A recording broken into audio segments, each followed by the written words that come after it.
I remember I couldn't afford a snack line. I remember I had nobody's help. Number 11, you do not own your girl. That's for everybody. You do not own the person you with. If you got feelings for this person, that's great. And if they got feelings for you, that's great too. Y'all are goddamn be a couple. Be with each other because you want to be with each other. Don't try to force a person to feel the way you want them to feel. And you can't tell a person how to express their love. Basically, you don't own the other person. Don't be so attached sexually to another person, and just relax, man. Don't be so jealous. Number 10, people respect honesty. You want to get farther in this life, or you want to at least garner some type of respect. People respect honesty. This is in relationships. You know, women and men. Women don't leave you because you cheat necessarily. They leave you because you lie about it. So keep it honest. I wish I would have knew that. 9, exercise is very important, especially when you're young. When you're young, your body's still growing. If you want your body to look nice and healthy and shape, that goes for women and men. You want to look nice. You know what I'm saying?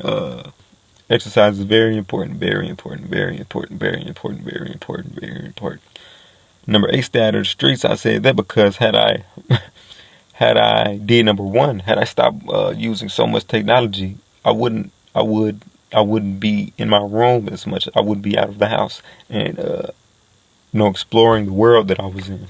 So I would have ran into situations that would have been possibly negative. So I think it would be important to tell myself that stay out of the streets, man. Find something positive.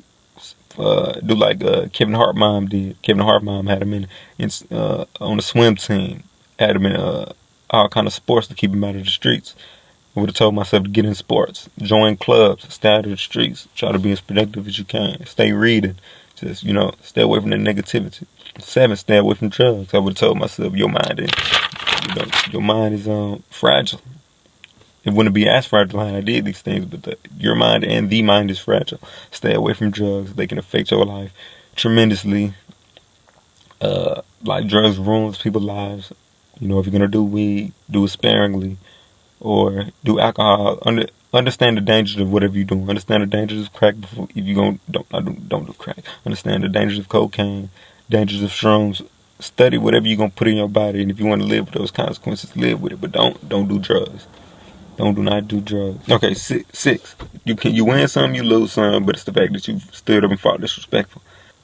People respect the fact that you fought, not the fact that you won. So don't let nobody disrespect you, or avoid situations to where you might have to fight. But if you do put in a situation where you're disrespected or anything like that, you gotta fight back, or you're like a bitch. All you got is your balls and your words. Can't let anybody take your balls. And that goes not only physical fights, but verbal or whatever. It's the fact that you fought back and you stood up for what you thought was right. Disrespectful. Number 5, stand up for what you know was right.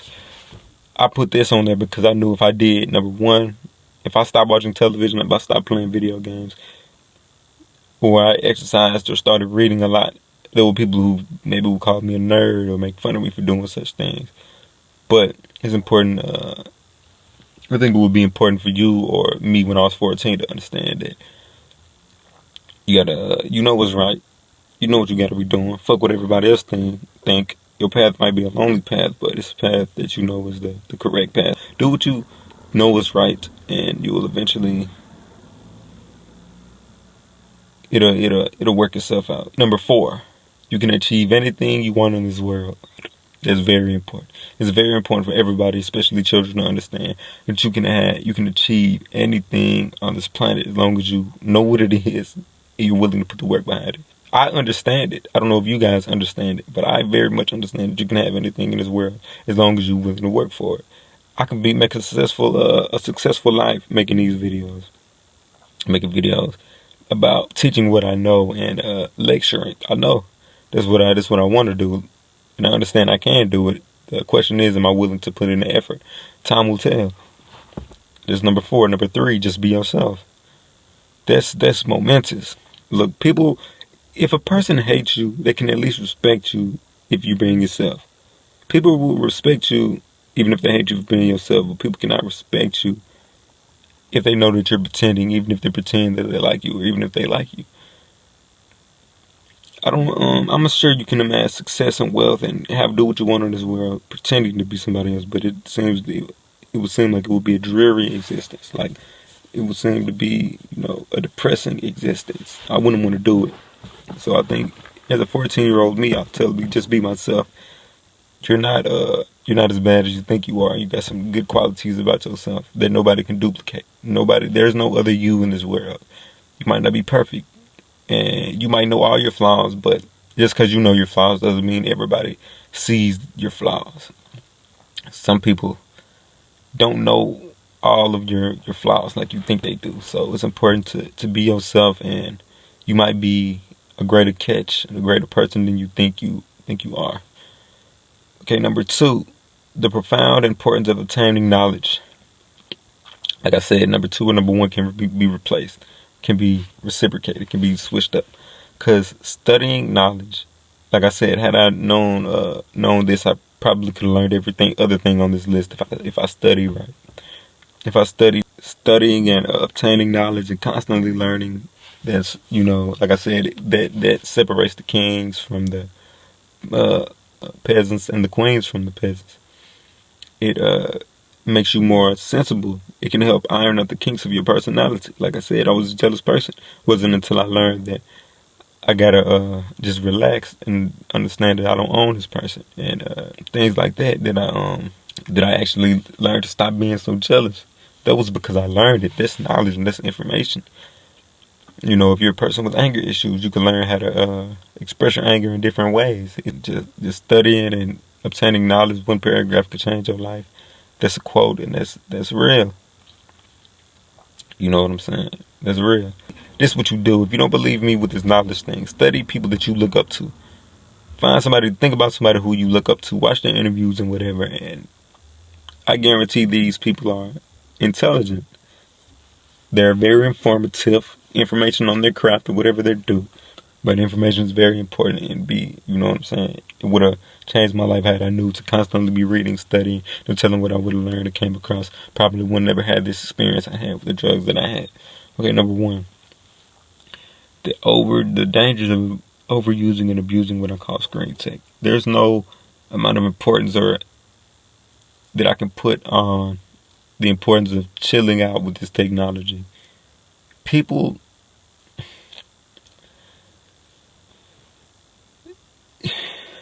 it seems like humans are devolving because of this technology. I was reading this book. It was about, it was called Addicted. It was talking about how technology is made purposely addictive. Technology such as television, video games, what I call screen tech. Apps made purposely addictive. So, you can get hooked on them. Basically, it was saying that this guy was writing a book on Steve Jobs, and he was allowed inside Steve Jobs' home. And what he found was his home was filled with books, and children weren't allowed to have cell phones out at the dinner table. Basically, the guy who created a lot of this, technology we use today, didn't allow his children to use these such things. At least if he did, it was strict limits on them. And most major tech people in the technology world put the same restrictions and limits on the technology they allow their family to use because they understand their dangers.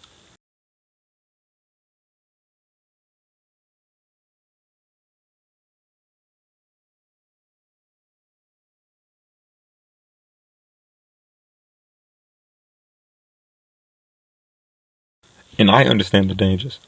And back to this quote, the quote at the beginning, experience is the greatest teacher. I learned about this technology, not because I read it first, it's because I seen it first. I seen how it affected me, I seen how it affected my family, I seen how it affected strangers or people that I saw. I understood that we're being sucked into this world and we're devolving as humans. Well, that's kind of dramatic, but we're being sucked into this world, and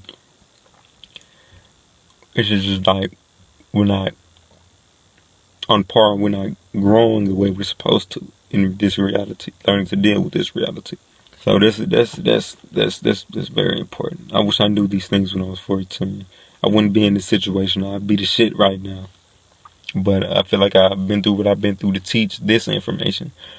So I don't expect you to believe everything I'm saying, nor what I want you to. Is just to look at the logic of what I'm saying. It's logical that if you decide, instead of spending 3-4 hours on your phone a day,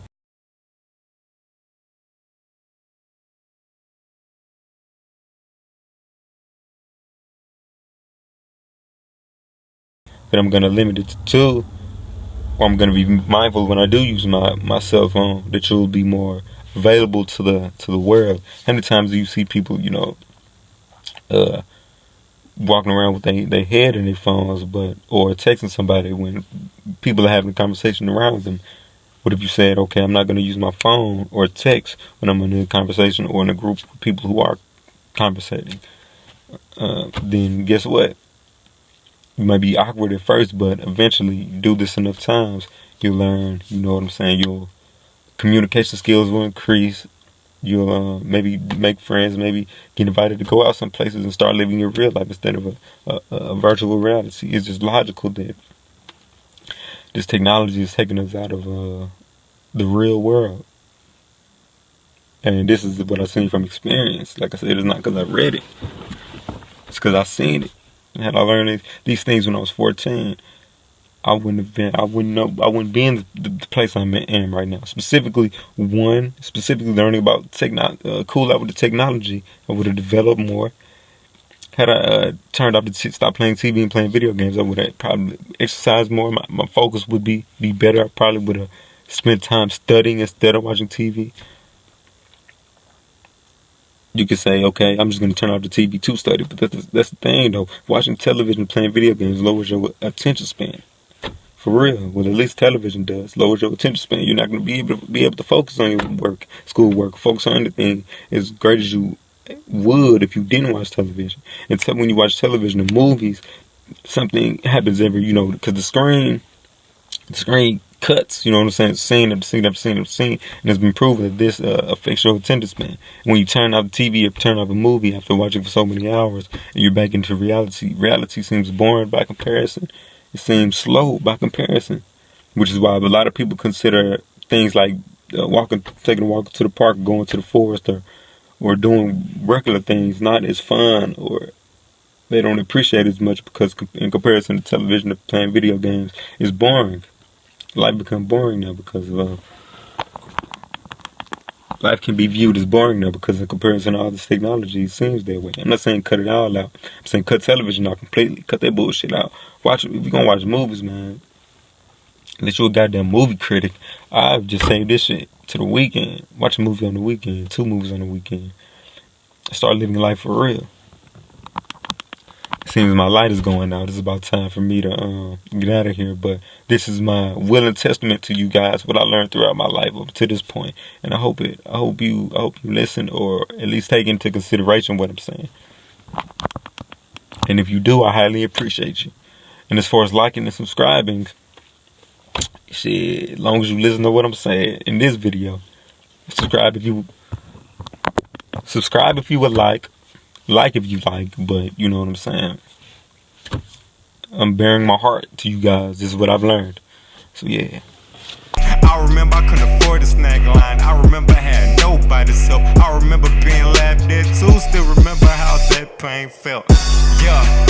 Now I'm laughing to the motherfucking bank. Got a fist filled with number Benjamins. I may throw it in your motherfucking face. Fuck ya. Boy, I don't know your ass a motherfucking thing. Made it here all by myself. Y'all don't understand how far I came.